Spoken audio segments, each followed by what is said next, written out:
El Zunca cerró el nuevo convenio laboral a 3 años por encima de las pautas fijadas por el Poder Ejecutivo y los trabajadores lo califican como uno de los mejores de las últimas décadas. El acuerdo anterior había vencido en el mes de marzo. El primer ajuste, retroactivo a abril de este año, será de 10%, cifra que incluye inflación esperada a un año, crecimiento real, un correctivo del convenio anterior, entre otros elementos. La fórmula alcanzada incluye ajustes anuales compuestos por inflación proyectada, correctivos por la misma periodicidad y un componente de aumento real repartido durante todo el convenio que asegura crecimiento del 2,2% al cabo de 3 años. Pero este acuerdo, además de aspectos salariales, también tiene otros componentes, como la creación de un nuevo fondo social para temas de salud mental y adicciones, y un mecanismo de sorteo para el ingreso a las obras. ¿Cómo se negoció este acuerdo? ¿Por qué es calificado como un gol en el Mundial? ¿Cómo está el sector de la construcción hoy? Lo conversamos en nuestra entrevista central con Daniel Diverio, secretario general del Zunca, y Pablo Argencio, integrante del Ejecutivo del gremio. Diverio, ¿cómo le va? Buenos días, gracias por venir. Bueno, buenos días y gracias por la invitación. Argencio, bienvenido. Muchas gracias. Buenos días. En primer lugar, antes de pasar de fondo a lo que tiene que ver con el acuerdo, planteemos cómo está el sector de la construcción y también en particular el Zunca. ¿Cuántos afiliados tiene hoy el sindicato? Bien, ahí hay dos formas de ver la afiliación del sindicato. El sindicato de la construcción tiene más del 70% de los trabajadores que no son permanentes. Entonces hay una permanente rotación de obra en obra. El trabajador puede trabajar 1 mes, 2 meses, 1 año, termina su vínculo laboral, queda justamente desvinculado de la empresa, pero está claro que sigue afiliado al sindicato. Uh-huh. Entonces, en ese sentido podemos decir que quizás el 80% o algo más de los trabajadores y trabajadoras de la construcción fueron afiliados al sindicato mientras estuvieron trabajando. Uh-huh. Es diferente el cotizante, porque está claro que cotiza el que está en ese momento trabajando. Entonces, mirándolo en cuanto a la afiliación o disposición del trabajador estar involucrado en su sindicato, podemos decir que estamos por encima del 80%. Yo creo que eso es una valoración que hacemos a partir de lo que es nuestra organización, que es a nivel nacional. Uh-huh. O sea, en cada departamento del interior tenemos locales sindicales con compañeros que atienden la localidad y que son de la dirección del sindicato del departamento. Y en algunos departamentos tenemos hasta más de un local en distintas localidades. Caso claro, Paso Los Toros, Tacuarembó, o en Colonia, o en propio Canelones, que se da esa circunstancia. Entonces, es un sindicato que, voy a reiterar, tiene una incidencia muy fuerte en el interior porque quizás cerca del 60% de los trabajadores de la construcción somos del interior del país. Uh-huh. Y hay un 40% de incidencia muy fuerte, por supuesto, en lo que es Montevideo, con una presencia entre un 40 y un 50% del total de los trabajadores de la construcción. O sea, estamos hablando de un sindicato que es representativo justamente de los trabajadores de la construcción, porque tiene un alto porcentaje de aquellos que trabajan que están vinculados al gremio.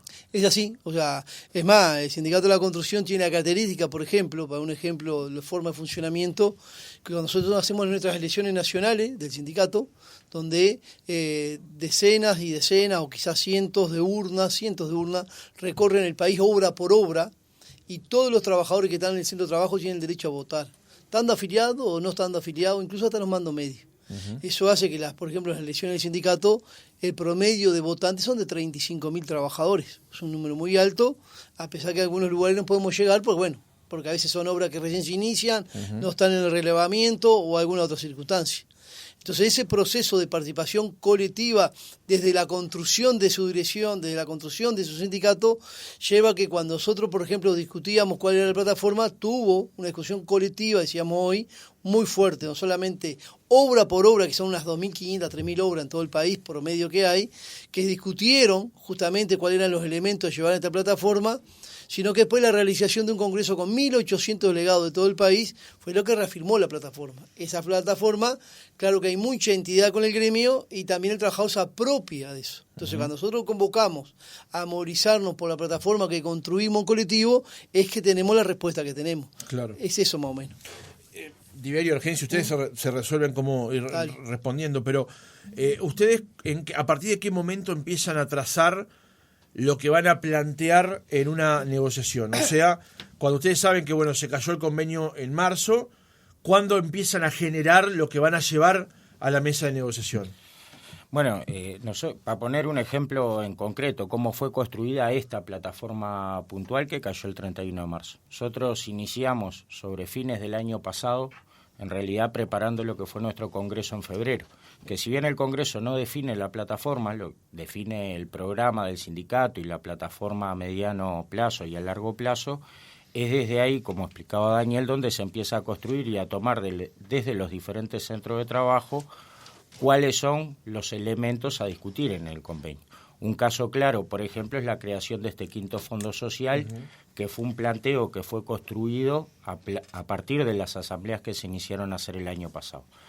Pasado lo que es el Congreso y aprobado lo que es la plataforma y el programa, se inicia toda una serie de asambleas donde con el conjunto de los compañeros vamos construyendo la plataforma que se aprobó, en este caso del Consejo de Salario, en la última Asamblea General, que lo que hace es tomar de ese programa que construimos entre miles, bueno, cuáles son los elementos centrales para la plataforma a corto plazo, esto es la plataforma del convenio colectivo actual. Ese más o menos el proceso, por eso también lo que preguntabas vos es la fuerte pertenencia que, en la última movilización con el convenio trabado tuvimos más de 30.000 compañeros en la calle, en una industria con 52.000 trabajadores hoy registrados en el BPS, ¿no? Y tomando en cuenta que tenemos una forma de organización que tiene 19 departamentales a nivel nacional funcionando, aparte de su dirección nacional, direcciones locales, direcciones de cada uno de los sectores anexos, como son extractiva, cerámica, peajes y hormigón, que también forman parte de esa construcción. Nosotros estamos convocados, por ejemplo, el día de mañana para firmar el convenio colectivo final, la redacción final, y ya el miércoles iniciamos la discusión del convenio colectivo del hormigón, que también ya está vencido. Entonces, esa forma de discusión en cientos y miles de asambleas es la forma y con ese tiempo de anticipación, no es muy improvisado para poder lograr precisamente el nivel de participación necesario. ¿Cuántos trabajadores cotizantes hay al día de hoy o el último dato del que cuenten? No, por eso te decía, ese número de cotizantes no lo manejamos mucho, lo tiene la Secretaría de Finanzas, pero es muy variable por la realidad. Nosotros, por ejemplo, en el PCNT cotizamos por un promedio de 20-25.000 trabajadores. ¿No? Y tenés 50.000 cotizantes al BPS. Claro. ¿Qué es eso? Sigamos con el proceso de cómo se arma el planteo final. En estas discusiones de las departamentales y demás que tiene el Zunca, ¿cómo ustedes valoran un planteo que hace un departamento pequeño con pocas obras versus Montevideo o Maldonado, que tiene una impronta mayor justamente en el desarrollo? Sí. Los planteos de obras chicas o de grupos pequeños versus demandas más grandes, ¿no? Sí, ahí la realidad es la siguiente. O sea, el Zunca no es una federación, un sindicato único. Pero en realidad también el trabajador de la construcción tiene una característica, que es un trabajador que por lo general siempre está recorriendo el país entero donde está el trabajo. Si nosotros veíamos la planta de UPM, por ejemplo, la gran mayoría de los trabajadores no eran de Tacuarembó y Durazno, por lo general venían de otros departamentos. Pasa en Maldonado mucho eso, trabajadores que aterrizan ahí por la falta de laburo de su departamento y llegan a Maldonado, otros a Montevideo. Entonces, por lo general, los planteos son colectivos y se trata de atender todo. Por ejemplo, el ingreso por sorteo, que hablaba recién Pablo hoy, tiene que ver mucho con un reclamo de los compañeros del interior del país. O sea, por lo general, los departamentos más al interior profundo es donde cuando llega una obra, que todo el mundo tiene la expectativa de trabajar en esa obra, y cuando a veces no hay condiciones, porque son mayores de 50 años de edad, porque son mujer o tener alguna discapacidad, o a veces porque no tener la tarjeta de algún alcalde, de algún intendente, de algún diputado, de todos los colores, por supuesto, y eso hace que hay un sector de los trabajadores que no tenía esa posibilidad. Bueno, es un reclamo muy viejo nuestro eso. Llega la obra, llega la empresa y quedamos todos afuera. De ahí se toma. Por ejemplo, cuando nosotros logramos las horas por lluvia, que antes no teníamos, o sea, un día de lluvia que no se podía trabajar en una obra de cielo abierto o en una obra de vialidad, se perdía la jornada. Nosotros logramos, convenios anteriores, un porcentaje de horas para que el trabajador esté a la espera por si para la lluvia, y por lo menos se lleva parte del jornal si no hay trabajo. Eso fue un reclamo muy fuerte de los compañeros que trabajan en obra de vialidad, en el interior, haciendo las rutas. o las obras de cielo abierto. Entonces, lo que tenemos nosotros a partir del Congreso que atendemos el colectivo en general. Y después es cierto que hay obras particulares, como pasó con UPM o las otras plantas, o alguna obra de gran porte, donde también se hacen acuerdos que son internos, particularmente con ese centro de trabajo, donde se ponen otro tipo de condiciones a partir de que la obra tiene la posibilidad de tener otras condiciones. Pero en general, la discusión se da de forma colectiva y en el Congreso donde aterrizamos o centralizamos la opinión de todas y todos, ¿no? ¿Cuánto tiempo lleva negociar un acuerdo como este con las cámaras empresariales? Por lo general, las negociaciones en los últimos años han sido cortas, 1 mes, 2 meses y medio que se resuelve, porque en la construcción hay una fuerte cultura de negociación. Eso hay que destacarlo, ¿no? Independientemente de cuando no había consejo salario en el Uruguay, o sea, se habían levantado los consejos salarios, bueno, en el Zunca, en la construcción se mantenía esa negociación porque hay una cultura muy fuerte del sector empresarial y de los trabajadores. ¿Está bien? La mesa de negociación siempre está durante todos los días del año. Más, el 99% de los conflictos se resuelven sin ir al ministerio. Los propios delegados de la obra resuelven con el mando medio o a veces se resuelve entre la empresa y alguna parte de la dirección con los delegados. Hay una cultura muy fuerte de negociación, entonces eso lleva de que a pesar que el ministerio no te convoca, estás negociando. Sí. Entonces, en este caso en particular, en abril nosotros no teníamos convenio, pero tampoco teníamos pautas salariales para empezar a negociar. Y es un problema, porque la construcción... Esas pautas que se conocieron hace poco tiempo, digamos, 15 días. Fines de junio. ¿Cuál es el problema ahí? Que la construcción, que es un sector que se llama reglamentado, porque tiene traslado a precio en las obras públicas, vos necesitas saber cuáles son las pautas para empezar a discutir cuál es la fórmula salarial, porque el sector empresarial tiene que saber qué es lo que puede trasladar. Esa fue una gran dificultad durante todo el mes de abril. O sea que de alguna manera ustedes estuvieron durante todo el mes de abril y mayo, mientras llegaron adelante la negociación sin conocer la pauta, negociando casi que a tientas, digamos. Casi a tientas con muchas dificultades. Por eso después, cuando nosotros hicimos la Asamblea General, hicimos aquella gran movilización, bueno, definimos empezar a tomar medidas para que la negociación avance. Y a partir de esas medidas avanzó la negociación, entonces yo creo que ahí empezamos a tener más zonas de acuerdo. Uh-huh. Entonces, por lo general, este convenio en particular llevó más de 100 días, que no es la lógica que se da normalmente en la industria, ¿no? Y tampoco es el ideal. No, claro. O sea, en una industria como la nuestra, con la altísima rotación que tiene, es claro que vos lo que precisás es una negociación corta y contundente. O sea, también es cierto que a partir del conocimiento y el destrabe de las pautas, que con esa demora que el Poder Ejecutivo tuvo, bueno, una vez que eso estuvo conocido, porque las pautas por el Poder Ejecutivo fueron presentadas el 30 de junio, y en todo caso al sector pautas generales sin tener porcentajes, los porcentajes se presentaron la primera semana de julio, sí. Luego de eso estuvimos 2 semanas en negociación porque efectivamente adquiere una dinámica mucho más importante. Uh-huh. ¿Y cómo fue ese mano a mano con las cámaras empresariales? No, bueno, sabemos que cada uno defiende la de cada uno. Cada uno defiende y todos tomamos medidas. Nosotros tomamos medidas de asamblea no coordinada, movilizaciones, concentraciones. Estoy diciendo cientos o miles de medidas que se tomaron desde la movilización que fue el 22 de julio, si no me equivoco, del 22 de junio hasta el último día que negociamos. Quizás más de 1 millar de medidas de todo tipo. Cada hora tomaba la medida que se toma. Pero el sector empresarial también, y está bien, es lógico. Por ejemplo, envío de seguro paro, amenaza de la obra no continúa, y es parte de la negociación. Pero es cierto que sabemos que la mesa tiene que estar siempre. Por eso el último día, previo a la Asamblea General, que habíamos avanzado en la cantidad de puntos que tenían que ver con la modificación de lo que es la altura, lo que tenía que ver con los beneficios de la lluvia, tenía que ver con los beneficios, mejorar las horas de recorrida para el delegado de seguridad, una cantidad de puntos que se avanzaron. Es cierto que faltaban 2 o 3 puntos que eran centrales, que era justamente lo que tenía que ver con el ajuste salarial, la fórmula salarial, tenía que ver con el viático de Maldonado, que estaba muy trancado, y tenía que ver con esto que decíamos hoy, que es la promoción al empleo, la forma de ingreso por sorteo. Entramos el miércoles a las 2 de la tarde, si no me equivoco, a sentarnos a negociar. Pasamos toda la noche, terminamos el jueves 9:30 de la mañana previo a la asamblea. O sea, esa es la característica que tiene la construcción. Uh-huh. Y es cierto que el Ministerio de Trabajo monitorea continuamente, porque usted consultar el Ministerio de Economía sobre el ajuste salarial que está haciendo, si eso es más o menos entre lo que está pensando, pero es cierto que siempre es una negociación casi bipartita. Y cuando vamos al Ministerio llevamos casi presentado el avance que tenemos.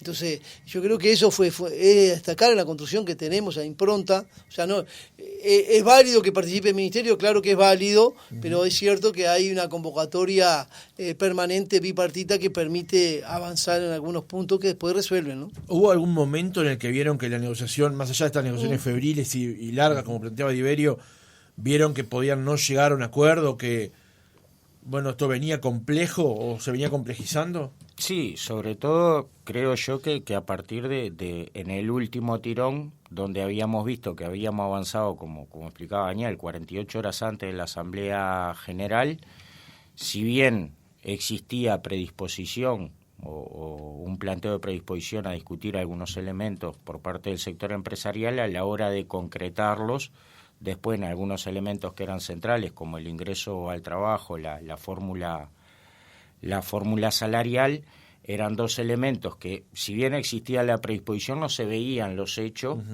Y bueno, y está claro que sobre todo las formas de ingreso al trabajo, que no es un aspecto económico, pero que sí tiene un costado ideológico o político muy grande, no político partidario, sino político muy grande, era uno de los elementos que más trabado estaba. Entonces, creo que ahí fue donde toda la delegación, sobre todo el martes de noche, cuando salimos de la bipartita, porque teníamos discusiones varias, fue bueno, efectivamente estamos a menos de 48 horas de la asamblea y bueno, salvo que pasara lo que pasó, que fue abrir los caminos con esa discusión que llevó casi un día entero de corrido, pero que bueno, logró concretar un objetivo que para nosotros es central, que es las formas de ingreso al trabajo, ¿no? Porque sin la posibilidad de empleo, cualquier ajuste que vos tengas si estás en el desempleo es cero, ¿no? Entonces, claro, para nosotros ese costado era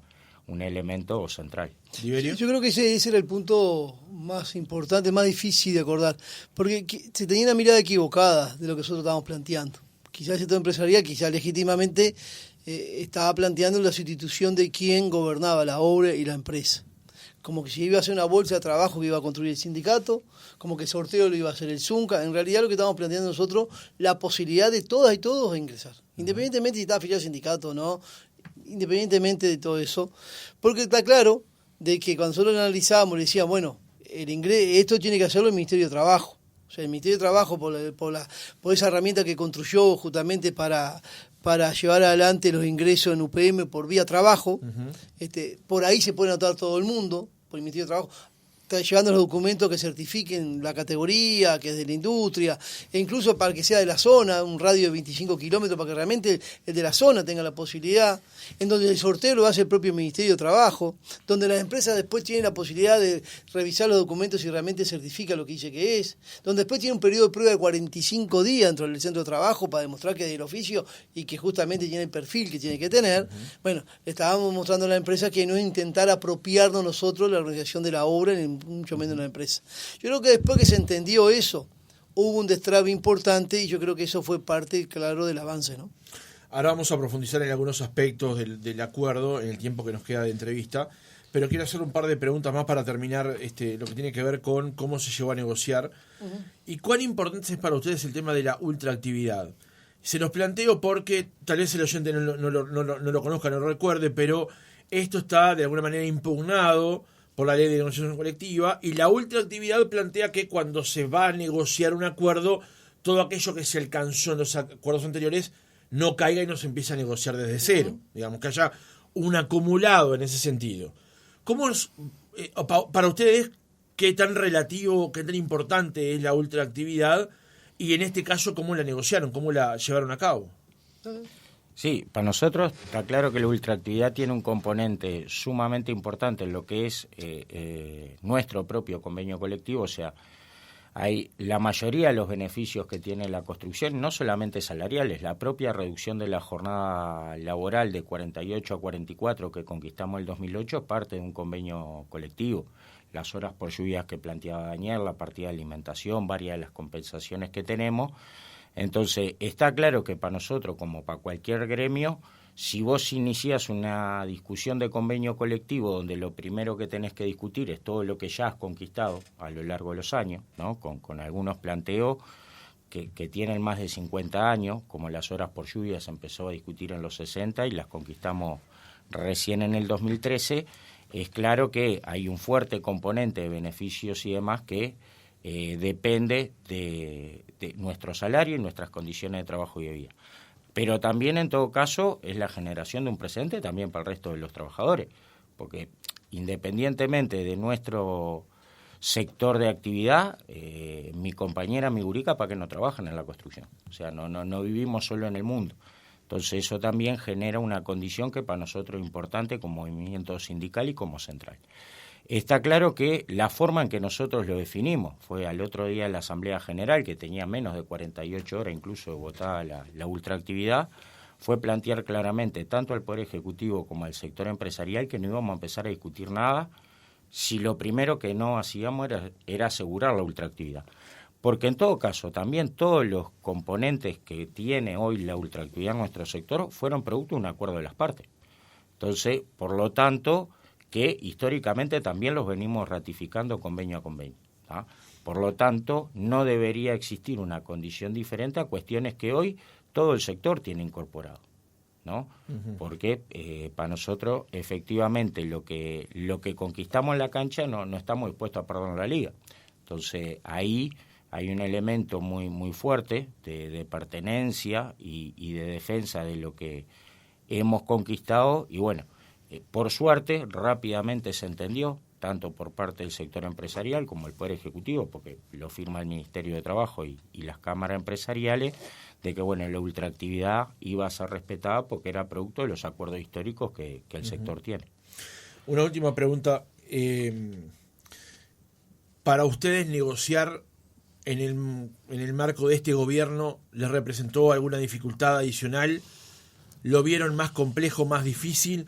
Se lo planteo porque en la campaña electoral del año 19 se debatía acerca del tema del Consejo de Salarios. Sí, claro. Y en muchos casos se llegó a decir que negociar los consejos de salarios con un gobierno que no fuera del Frente Amplio iba a ser para algunos sectores más complejo. Para ustedes, ¿cómo resultó esta negociación? Bien. Primero debo decir que nosotros podemos plantear que de repente tenés más sensibilidad en un gobierno o en otro, o capaz que el propio ministro que da al frente o no.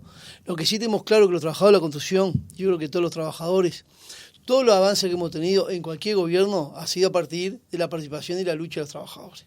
O sea, nosotros podemos decir que es cierto, en los 15 años de gobierno de Frente Amplio, el crecimiento del salario real fue de un 60%, particularmente en la construcción fue más de un 80%, y eso es cierto, pero también es cierto de que este mismo nivel de movilización que tuvimos ahora, lo sostuvimos durante siempre. Y siempre que hemos logrado avance ha sido a partir de la movilización. Por eso planteamos que sin trabajadores organizados es muy difícil avanzar. Lo segundo, es cierto que la ley de negociación colectiva es una herramienta fundamental que permite sentarte en la mesa a negociar y después avanzar o no según la correlación de fuerza.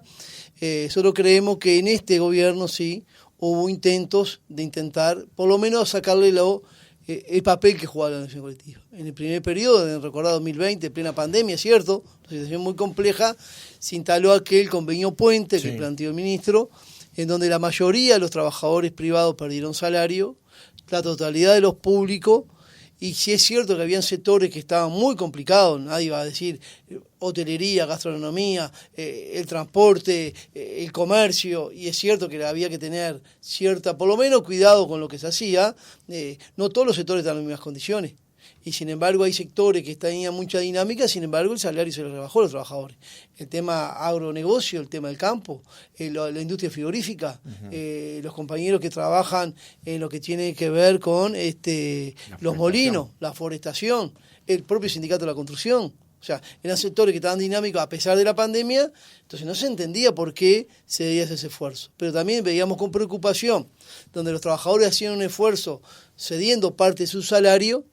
El Estado hacía un esfuerzo modificando, recordarán lo que fue lo que tenía que ver con el ingreso al seguro de paro para tener mayor atención. Ahora, el sector empresarial, su esfuerzo fue simplemente cero, porque simplemente si no podía producir, no producía, es cierto, era complejo, pero no hizo un esfuerzo de sostener los puestos de trabajo a pesar. Entonces yo creo que no fue parejo eso. Entonces fue la primera dificultad. Y en esta, nosotros veíamos con mucha preocupación, es justamente la modificación de la negociación colectiva, que también en el gobierno anterior hubo intentos de modificarlo, ¿no? En la cual, entre otras cosas, la eliminación de la ultraactividad, lo que decían ustedes recién, genera de que los beneficios que no son salariales están en cualquier momento la posibilidad de retroceder. Entonces está claro que... Pero en resumidas cuentas, no hubo problemas, porque lo que usted plantea es el acuerdo puente, que fue una circunstancia especial, y a la construcción, en última instancia, no le afectó directamente, digamos, pero el instrumento de la negociación colectiva en este gobierno no cambió. Lo que cambió fue la modificación que se le dio a este último convenio, a la última proyecto de ley, la modificación del proyecto de ley. Claro, pero el proyecto todavía no se aprobó, digamos. No, está aprobado. Está aprobado y está reglamentado el proyecto de modificación de la negociación colectiva. Por eso el proyecto, entre otras cosas, eliminó la ultraactividad. Claro, está bien, es buena la aclaración. Sí. Pero digo, el instrumento en el fondo entre ustedes para negociar con el gobierno o con las partes no se vieron afectadas. Claro, en ese sentido, nosotros mantuvimos el nivel de negociación que tenemos. Y es así. Pero vuelvo a reiterar, la Constitución tiene una particularidad, que tiene una cultura de negociación bipartita muy fuerte, que genera estas situaciones, ¿no? Pero bueno, yo en línea general, si me preguntás, yo creo que en la primera instancia, yo creo que tenía que ser revisado lo que tiene que ver con Medio Puente, porque tenía que sido más fino su redacción y no fue como fue, que fue al barrer al conjunto de los trabajadores y trabajadoras que estaban en ese momento negociando. Argencio quería agregar sí, algo. Que en realidad, como dice ahí, el escenario de la negociación colectiva es claro que se modificó. Quizá, en nuestro caso particular, producto de la organización que el gremio tiene, fue que no se pudo llevar adelante. Pero, por ejemplo, hay compañeros que estuvieron discutiendo el convenio colectivo diciembre del año pasado, donde ya se le intentó eliminar la ultraactividad, ¿no? Cuestión que era ilegal. Y el Ministerio de Trabajo no intercedió tampoco en esa lógica. O sea, es cierto que el escenario jurídicamente era diferente, ¿no? Que la movilización que tuvimos, por ejemplo, el 22 de junio teníamos un patrullero diciéndonos que no podíamos transitar por 18 de julio, ¿no? Que solamente podíamos, claro, con más de 30.000 trabajadores quedó en la nada, ¿no? Por la vía de los hechos, pero que es a partir de la propia organización que el gremio pudo mantener. Vamos ahora sí a lo que tiene que ver directamente con el acuerdo. En términos generales, ¿ustedes qué es lo que destacan de lo que lograron aprobar? Bueno, en realidad... El ingreso fue una de las cosas que ya sobrevoló el reportaje, digamos. Yo lo que más destaco, o sea, destacamos todo porque todo tiene que ver con la incidencia que pasa después en la vida del trabajador y la trabajadora. Pero yo creo que lo social, lo que tiene que ver con el quinto fondo social, es un elemento para nosotros muy importante. O sea, ustedes saben bien que la sociedad en su conjunto hay una situación muy compleja con el tema de las adicciones y salud mental, y los trabajadores de la construcción no somos ajenos a eso.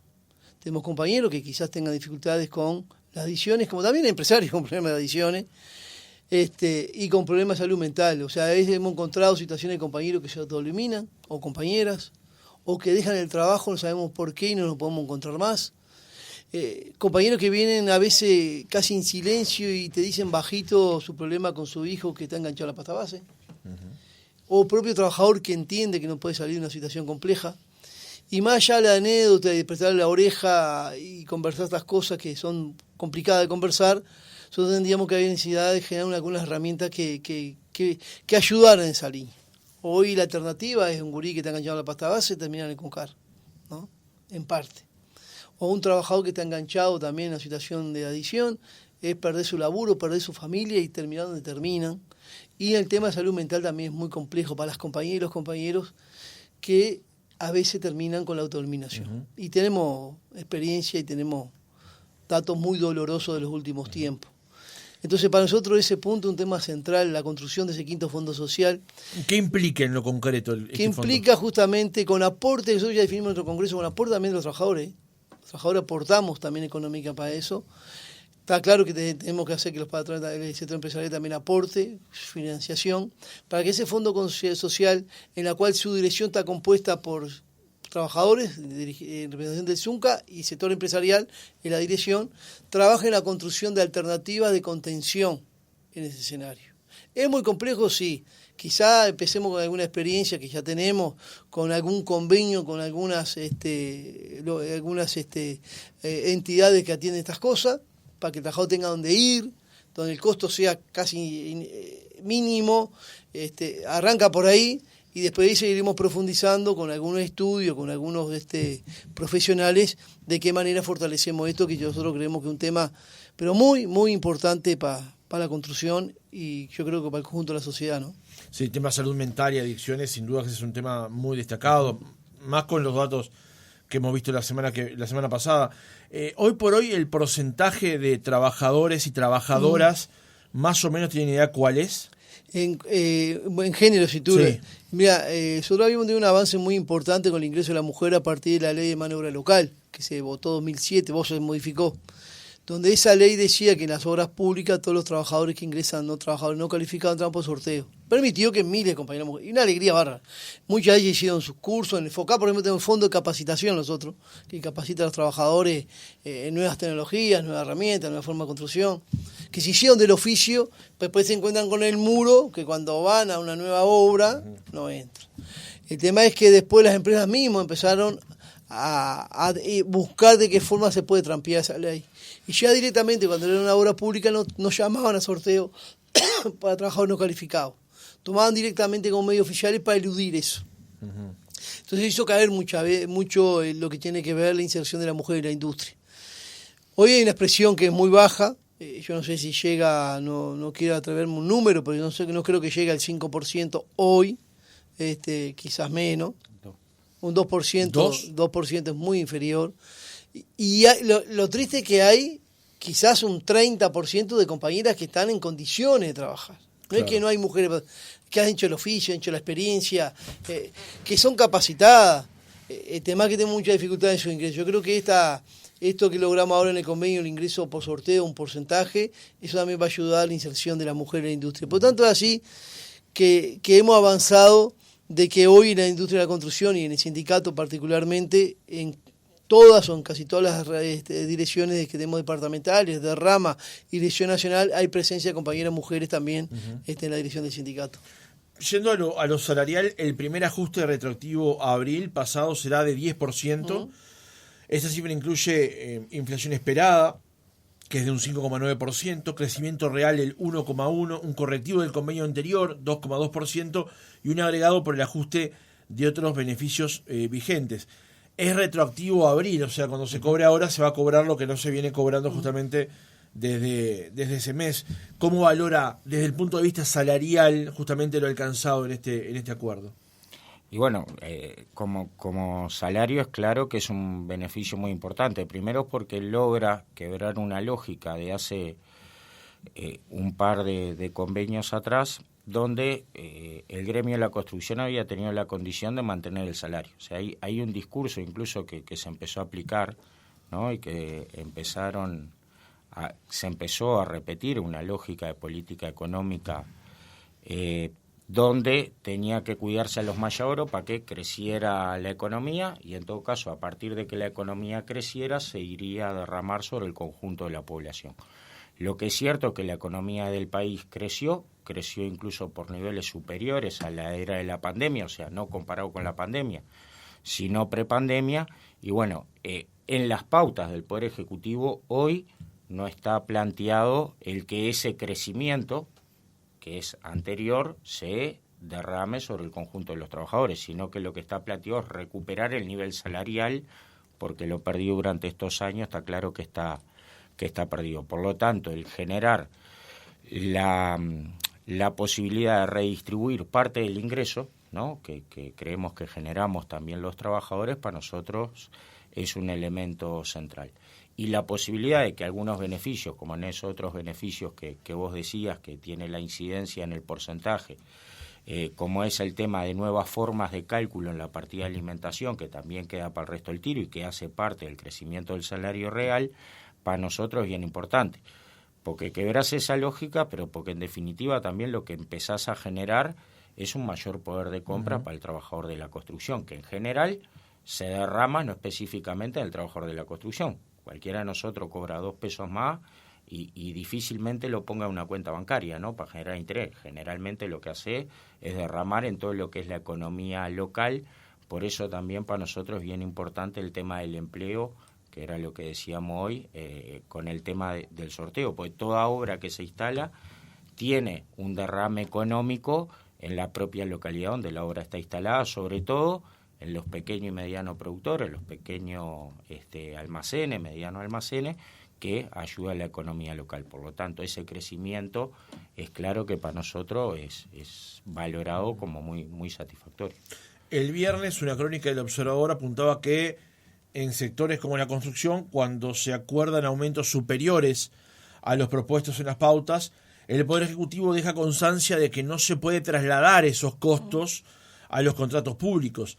Así, el traslado a precios en contratos con el Estado deberá tomar como máximo los ajustes que surcan aplicados a las pautas. La diferencia debe ser absorbida por la empresa. O sea, todo lo que es por encima de lo fijado por el gobierno lo absorbe la empresa y no va necesariamente o directamente al Sí. precio, digamos. Ahí hay dos cosas. Muchas veces nosotros trabajamos en esa línea.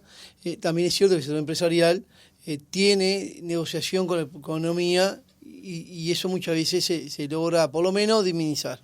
Entonces, muchas veces cuando hay un beneficio como en este, que hay un suplemento salarial, que en esta primera parte es 1,10, si no me equivoco, está claro que el sector empresarial negocia con economía y ve la forma de que lo puede por lo menos trasladar a precio o por lo menos disminuir. Eso siempre se da y es así. Pero Hacía esta pregunta, Diverio, Dale. porque comenzamos a conversar y algunos oyentes nos escribían por WhatsApp planteándonos que este acuerdo que llegó el Zunca va a hacer que sea más caro está bien. la producción. Está bien. O aumentar el metro cuadrado, Sí. que es una discusión que tienen los Histórica. promotores de la construcción hace Pero mucho tiempo. Por eso lo planteaba. Hay una cosa del siguiente, a ver, nosotros venimos hace mucho tiempo trabajando en esto. La industria de la construcción, igual que todas las industrias, ha tenido un cambio muy importante, que está bien, bienvenidos sean los avances tecnológicos. O sea, el proceso de producción es mucho más acelerado, ¿está bien? Las obras, para hablarlo en plata, duran menos tiempo, entonces se trabaja con menos jornales, con menos trabajadores, sin embargo el metro cuadrado se cobra mucho más. Lo que hay mayor rentabilidad. O sea, menos trabajadores, menos jornales, más caro el metro cuadrado. O sea, lo que se ensanchó es la plusvalía, la rentabilidad del sector empresarial. ¿Está bien? Con este proceso. La incidencia del salario del trabajador en la construcción, a pesar del crecimiento que reiterar que tuvimos casi un 80% del salario real en los últimos 15, 20 años, la incidencia del salario dentro de la obra, bueno, cayó de forma abrupta. Hay un estudio que hacen las propias cámaras empresariales que compartían con nosotros ya 2015, 2016 por ahí, donde decía lo siguiente: en una obra promedio, la incidencia del salario con todos sus componentes, estamos hablando de los aportes, todos los componentes, es apenas el 16 y el 17% del total del costo de la obra. Cuando eso hace 30 o 40 años más, era un 40%. Y eso se explica porque los procesos son mucho más acelerados. Entonces, 1 punto o 2 puntos de mejora del salario de los trabajadores no es justamente lo que incide de mayor manera lo que es el metro cuadrado de la construcción. Pero también lo que tenemos que plantear es que no solamente han crecido los niveles de rentabilidad, sino que la construcción tiene una particularidad que quizás mucha gente no lo sabe y tiene que saberlo, que el trabajo de la construcción, su dificultad mayor no es quizás sea el salario, sino su continuidad del trabajo. El promedio de trabajo por año del trabajo de la construcción anda entre 6 meses. Porque termina una obra, me dan de baja, de repente no tengo ni siquiera para el seguro paro porque hace menos de un año No que estuve. saltan necesariamente de una obra a la otra. Quizás hay compañeros particularmente que saltan, pero la gran mayoría no salta. Y compañeros más de 50 años están 1 año, 2 años sin trabajo. Entonces, el salario que vos ganás, si lo dividís en 12 meses, está claro que es mucho más bajo el promedio. Porque está claro, no tenés la continuidad. Fíjate que hay un dato del propio BPS que ahí dice que la densidad de aportación de los trabajadores de la construcción es un 42%. Quiere decir que cada 10 años trabajado tiene 4 años y un par de meses aportados. Ese es el promedio. Quizás vos trabajás también haciendo alguna changa, algún trabajo, o muchas veces trabajás y te hacen la mitad del aporte, pero es cierto que la dificultad mayor que tenemos nosotros es la falta de continuidad en la permanencia en el trabajo. Más del 70% de los trabajadores de la construcción, 75% quizás, de los trabajadores de la construcción, son contratados a pie de obra, no somos permanentes. Y eso es una gran dificultad. Por eso, cuando nosotros discutimos nuestros ingresos, apuntas a ingresos que te permitan sostenerte cuando quedas sin trabajo. 2 últimos temas para cerrar la entrevista, pues ya estamos pasados de hora. La primera es el tema de ciertas expresiones de violencia que ocurrieron días pasados en Maldonado, con, a juicio de quien habla, actitudes hasta veces patoteriles directamente de ciertas personas. ¿Cómo manejan eso ustedes? Bien, dos cosas. A ver, es cierto que las redes existen, y está bien que existan las redes, y en las redes se documenta todo. Y está bien, no estamos en contra de eso. Fíjense, el 22 de junio hicimos una gran movilización que decíamos hoy, 30.000 trabajadores, ni una valla, apenas había un patrullero dando vuelta, salimos del Ministerio de Trabajo, terminamos frente a las cámaras empresariales, 0 incidente. A partir de eso resolvimos empezar a tomar medidas en todos los centros de trabajo para lograr el objetivo. Se tomaron cientos o miles de medidas, paros opresivos, asamblea, movilizaciones espontáneas, de todo tipo. No tuvimos incidentes, por lo menos no fuimos noticias, y eso que está en las redes. Es cierto que hubieron 1 o 2 casos aislados que tenemos que trabajar para generar que eso no suceda, pero yo creo que independientemente que rechazamos cuando pasan estas cosas y tenemos que trabajar en ese escenario, está claro que no es el centro las medidas del Zunca a partir de medidas de ese tipo. Y yo capaz que comparto lo que tú decís, para medidas patronales, lo que me parece a mí que es exagerado, que lo plantee un ministro. Porque el ministro de Trabajo planteó eso sin conocer ni siquiera la realidad. No fue capaz de llamarnos, cuando saben que tenemos los teléfonos abiertos. Sin embargo, tengo que reconocer, Mario Aristides, su secretario creo que es, cuando pasan estas cosas nos llama, vos, tengo esta noticia, ¿qué se puede hacer? Yo creo que esa es la primera actitud, para tratar de responder si podemos resolverlo o no. Entonces, no estoy cuestionando ningún medio de comunicación, no estoy cuestionando ningún periodista, porque ese es su trabajo y está bien, yo no me meto en nada, no conozco nada de comunicación, pero un ministro que lleva adelante una opinión sin ni siquiera intentar averiguar o por lo menos tener más elementos, nos parece a nosotros que es muy apresurado. Es más, nosotros resolvimos como sindicato, capaz que eso no fue noticia, de que en todos los centros de educación, hospitales, liceos, no tomábamos medidas que generaran la distorsión del trabajo, porque entendemos que son obras sociales, como obras de realojo, obras de ese tipo. Más, en la obra que está haciendo en San José, para trasladar agua del río San José al río a Santa Lucía. Sí, lo destacábamos el otro día, no se toman medidas. No, lo único que hicimos fue el día de la asamblea, le dijimos a los compañeros, ustedes tienen que participar en la asamblea si quieren, porque tienen derecho a votar si quieren o no el acuerdo. Y eso lo acordamos incluso con el sector empresarial, incluso con el Ministerio de Mario Aristides, el primero que hablamos fue con él. Y estuvimos de acuerdo. Entonces yo entiendo que un periodista, está bien, medio de comunicación, puede sacar un comunicado, sacar la imagen, está bien, no estamos en contra de eso. Nos parece a mí que un ministro, más de llevarse lo que dice un noticiero, tenía que haber llamado y averiguado, o por lo menos trasladar la preocupación, porque estábamos con el teléfono abierto. Entonces, independientemente de eso, estábamos trabajando y vamos a seguir trabajando para que esos hechos, que está claro que son aislados. No son nuestros. Y estamos planteando que hicimos casi 1000 medidas en todo el país, y si ustedes son periodistas saben bien de que hoy con las redes que están todo visible, hubo una situación o 2 situaciones que tenemos que trabajar, ¿no? Una última pregunta. Este fin de semana, el senador del Partido Nacional, Sebastián da Silva, en un acto de la lista 40 en el Cerro, habló sobre distintos aspectos y dijo: hagan los paros generales que quieran, pero por favor no paren la construcción del Hospital del Cerro. Y hablaba directamente, o sea, se dirigía directamente al PIT-CNT y al Zunca. ¿Qué le responden al senador da Silva? Sí, lo primero que habría que responderle al senador da Silva es que tomara conocimiento, que es más, la construcción del Hospital del Cerro, también a partir del zonal de la central en el que el Zunca participa activamente, surge a partir de hace años de un reclamo de la sociedad organizada en el Cerro que promovió esta organización para la construcción de ese propio hospital, que fue a partir también de la pelea también de este gremio en la construcción. Lo segundo es que no entendemos a qué refiere, porque en realidad el Hospital del Cerro no ha tenido algún tipo de medida. Bien lo explicaba Daniel. Todas las obras de interés social, si bien fueron parte de lo que fue efectivamente la toma de medidas, las asambleas y demás, nosotros sabemos que hay elementos que son críticos que no afectaron ni a lo que son los hospitales, ni a los que fueron las viviendas de interés social, ni a las cooperativas de vivienda, ni a los centros de educación. La verdad, no sabemos a qué se referencia el senador da Silva. La última medida que tuvo el Hospital del Cerro fue participar en la Asamblea General para aprobar el convenio. y que en todo caso, también como miembro del Parlamento, miembro del gobierno, en todo caso también hay que autoanalizarse de todas las medidas que fueron llevadas adelante, cuánto tiene de incidencia el propio Poder Ejecutivo, del cual, si bien él no es parte, también efectivamente tiene, por lo tanto, su lista y demás, una fuerte incidencia en haberse demorado tanto en definir las pautas. Quizá hubiéramos resuelto mucho antes, pero en todo caso cada cual se debe hacer cargo de las definiciones que toma. No sabemos efectivamente a qué hace referencia, cuál fue la medida a la que el senador alude.